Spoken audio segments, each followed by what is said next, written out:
सीतामढ़ी की ताज़ा खबर। मैं हूं आपके साथ निशांत मिश्रा।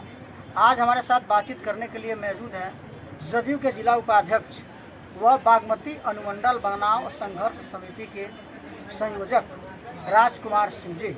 इनसे बातचीत होगी कि बैरगनिया को जो अनुमंडल बनाने का अभियान था, उन्होंने लड़ाई लड़ने का ठाना था, वो लड़ाई कहाँ तक पहुँची और इनके द्वारा उस क्षेत्र में क्या क्या प्रयास किया गया। अब तो शिवहर और सीतामढ़ी में इनके ही पार्टी के दो लोकसभा के सदस्य भी निर्वाचित हुए हैं, तो और भी लोगों की अपेक्षाएं बढ़ी है। तो आइए इनसे बातचीत करते हैं। सबसे पहले सर, आपका स्वागत है। आपको भी बहुत बहुत धन्यवाद, आपका भी स्वागत।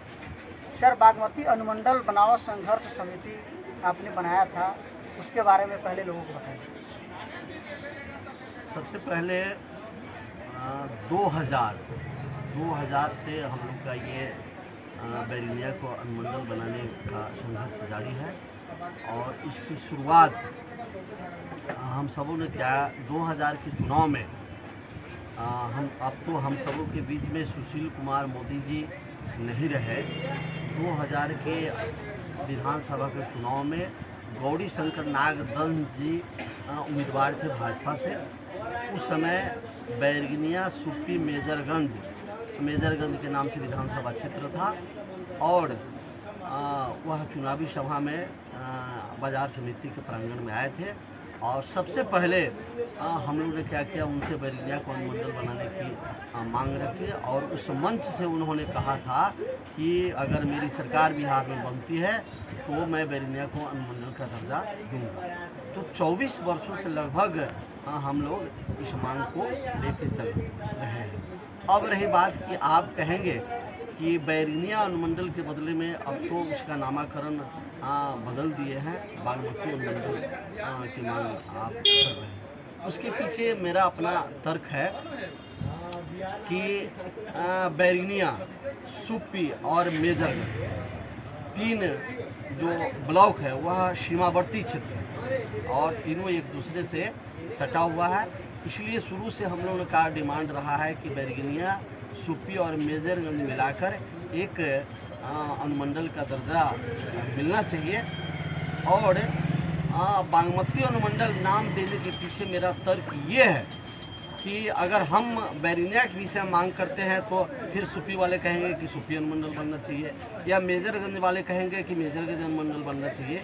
तो इस क्षेत्र की सबसे पवित्र और प्रसिद्ध नदी बागमती है, जो हम सबों के मतलब कि जीवन को प्रभावित करती है। वर्षों से ऐतिहासिक वह नदी है। इसलिए मेरा तर्क है कि कोई बैरगनिया, सुप्पी या मेजरगंज अनुमंडल नहीं होकर वह बागमती अनुमंडल बने सिकरहना की तरह, और उसका मुख्यालय सरकार जहां उचित समझे उसका मुख्यालय इसे हो।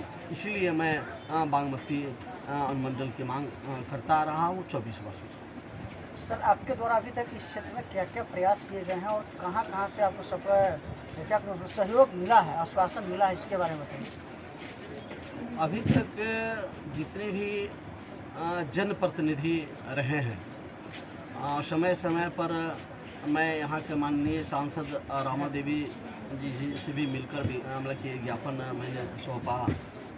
तत्कालीन जिस समय ये रीगा विधानसभा के विधायक हुआ करते थे अमित कुमार टूना जी, उनसे भी मैं मिलकर ये ज्ञापन देने का काम किया।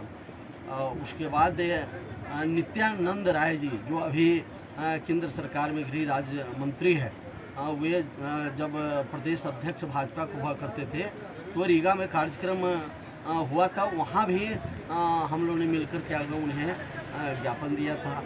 उसके बाद सुशील कुमार मोदी जी का कार्यक्रम शिवहर में चल रहा था, वहाँ जाकर सुशील कुमार मोदी जी को भी मैं ज्ञापन दिया और याद दिलाया। अखबार के कटिंग मैंने उनको दिखाया कि सर आप 2000 में हम लोग को क्या किए, आश्वासन दिए हुए हैं कि हमारी सरकार बनेगी तो हम बैरगनिया को अनुमंडल का दर्जा देंगे, बागमती अनुमंडल बनेगा। तो इतने वर्षों से संघर्ष कर रहे हैं और वर्षों से एनडीए सरकार चल रही है, इसलिए सर आपसे अपेक्षा है। लेकिन दुर्भाग्य है कि वो तो हम सबों के बीच में नहीं है। सरकार के द्वारा इस विषय में उप समिति का गठन किया गया था। उस उप समिति के वह संयोजक भी थे सुशील कुमार मोदी जी।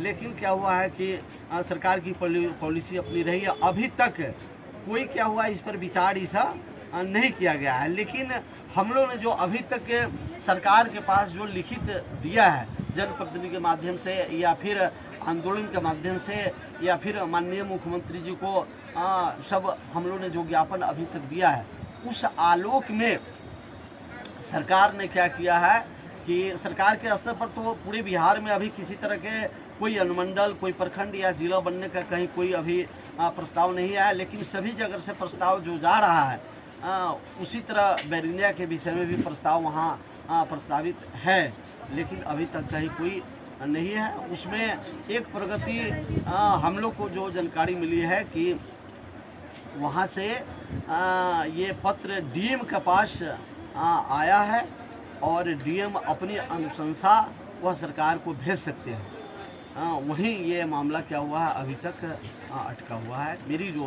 जानकारी है। सर, अब तो आपके पार्टी के सांसद सीतामढ़ी लोकसभा और शिवहर लोकसभा दोनों में, तो आपके जो आसपास के लोग होंगे, अब तो आपके ऊपर ये दबाव भी है कि अब तो आपके पास दोनों चीज़ हैं, तो अब आप इसको लेकर के आप अपने पार्टी के जिला उपाध्यक्ष होने के नाते भी आप अपने सांसद महोदय से अनुरोध करेंगे कि आपके मांग को आगे बढ़ाएं और आपका सहयोग करें।